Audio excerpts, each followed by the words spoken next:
भारत के संविधान में जो सत्ता के 4 पावर हाउस है, न्यायपालिका, कार्यपालिका, विधायिका और नेशनल मीडिया,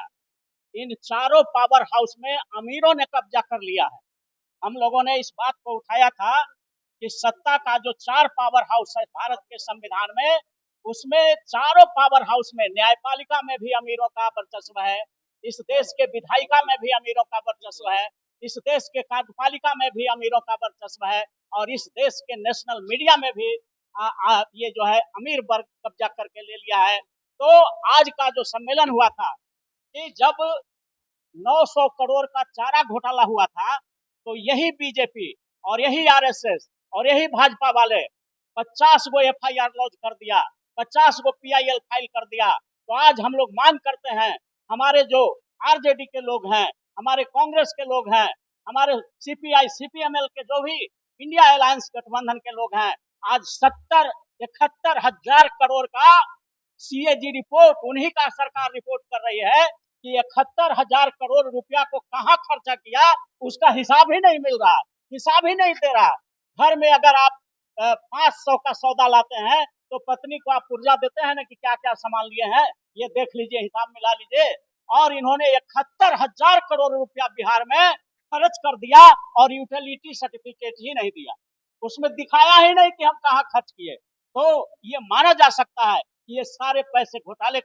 में चले गए और विभिन्न अफसरों के जो सत्ता के चारों अंग हैं, उनके तहत जो चला रहे थे, इन सब घोटाला कर लिया है। इसलिए हम मांग करते हैं कि इन पर बिहार में सैकड़ों एफआईआर होना चाहिए,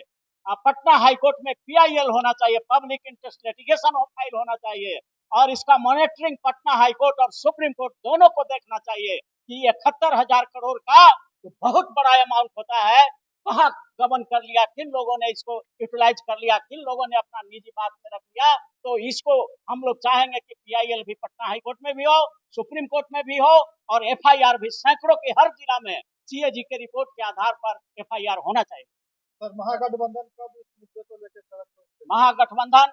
ये चुनाव आ रहा है, इसमें सबसे ये ज्वलंत मुद्दा होगा 71 हजार करोड़ रुपए का घोटाला, जो उन्हीं की सरकार ने उजागर किया है। ये कोई राजद वाले, कोई कांग्रेस वाले, सीपीआई वाले नहीं उजागर किए हैं, ये वही केंद्र सरकार का जो एजेंसी है, जो हिसाब किताब रखती है, कैग जिसको कहा जाता है, उन्होंने उठाया है और उन्होंने कहा है कि ये घोटाला हो गया, इतना पैसा का हिसाब ही इन लोगों ने नहीं दिया है। इसलिए ये बिहार के चुनाव में ये टर्निंग पॉइंट बनेगा, इस पर एफआईआर पीआईएल सब फाइल होगा।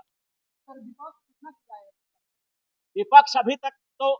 एफआईआर नहीं हुआ है, लेकिन अब जब आप लोग इस मुद्दे को उठा रहे हैं, गर्मा गर्मी से आज बहस हुआ, तो अब यह मुद्दा गरमाएगा और एफआईआर भी होगा और हर जिले में एफआईआर होगा। जहां जहां भी हिसाब नहीं दिया गया है जिस जिला से, उन सब जिला में सीजीएम के यहाँ, चीफ जुडिशियल मजिस्ट्रेट के यहाँ अगर थाना नहीं लेगा सरकार के प्रभाव में आकर के, तो ये प्रावधान है कि चीफ जुडिशियल मजिस्ट्रेट जो जिला में होते हैं, उनके यहाँ कंप्लेंट फाइल किया जा सकता है और वो कॉग्निजेंस लेंगे और सम्मन होगा, वारंट होगा और कोई भी नहीं बचेगा। अगर न्याय का जो है, ये जो हमारे यहाँ व्यवस्था है, उसका शिकंजा धीरे धीरे कसेगा तो सारे लोग उजागर होंगे और किन लोगों ने 71 हजार का मिसयूज किया है, घोटाला किया है, वो आपके सामने होंगे। वकील साहब, कहने का मतलब ये है कि सीएजी का रिपोर्ट आए हुए काफी दिन, इस पे ये बताइए कि किस तरह से कानून लागू किया जाएगा,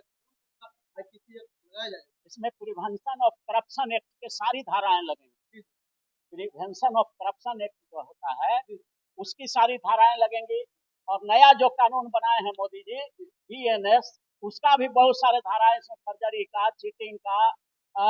मिसयूज ऑफ पावर का, मिसयूज ऑफ पोस्ट का, जितना भी धारा है वो सब लगेगा और सब लगा करके चीफ, अगर सरकार का एजेंसी ये लोग हैं, थाना या पुलिस नहीं लेगा एफआईआर, तो कोर्ट में केस होगा। हर जिला के सीजीएम के यहाँ केस, कंप्लेंट केस होता है और कंप्लेंट केस फाइल करने के लिए लिमिटेशन ऐसा नहीं है कि आज हुआ तो आज ही हो जाए, उसमें 3 साल का लिमिटेशन है, 3 साल के अंदर किया जा सकता है। लेकिन हम लोग 3 साल इंतजार करने वाले लोग नहीं हैं, हम लोग एफआईआर भी कराएंगे हर जिला में, पटना में भी होगा और फिर पीआईएल भी फाइल होगा, रिट भी होगा और हम लोग आग्रह करेंगे माननीय सुप्रीम कोर्ट से और माननीय पटना उच्च न्यायालय से कि आप अपने देखरेख में जिस प्रकार से पशुपालन घोटाला में मॉनिटरिंग आपने किया था, तो आज बीजेपी और आरएसएस की सरकार है, जदयू की सरकार है बिहार में, इन्होंने 71,000, वो 1,000 से भी कम था, तो आप मॉनिटरिंग किए थे। आज 71,000 करोड़ का घोटाला है, तो आप भी सुप्रीम कोर्ट, हाई कोर्ट अपने मॉनिटरिंग में इसका इन्वेस्टिगेशन कराइए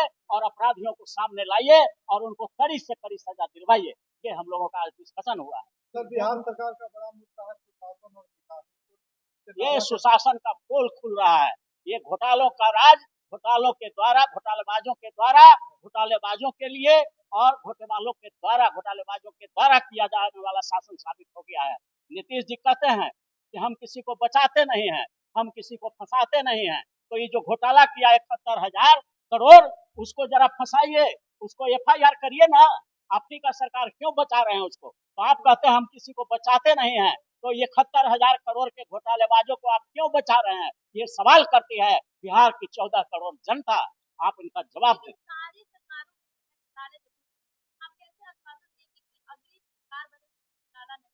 इसका मतलब अगर मान लीजिए कि कोई डकैती करके निकल गया, उसका उस पर केस नहीं हुआ, तो डकैती जनता का अधिकार हो गया, ऐसी बात नहीं है। मान लीजिए कि कोई सरकार आती है, अगर वो भी घोटाला करता है तो उस पर भी एफआईआर होगा, वो भी जेल जाएगा, उसको भी फांसी की सजा होगी, उसको भी हर तरह से जो भारतीय कानून है उसके तहत उसको भी दंडित किया जाएगा। ऐसा नहीं है कि आने वाले भविष्य में जो करेंगे वो बच जाएंगे। हमारे देश का कानून बहुत बहुत सटीक है। भारत का संविधान दुनिया का सर्वश्रेष्ठ संविधान है, जिसे बाबा साहब भीमराव अम्बेडकर ने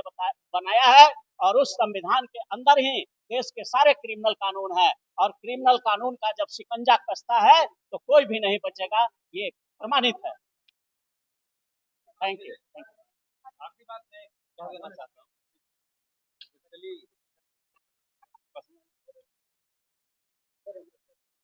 देखिए यहाँ पे लोग आए, आगे देखो नीचे,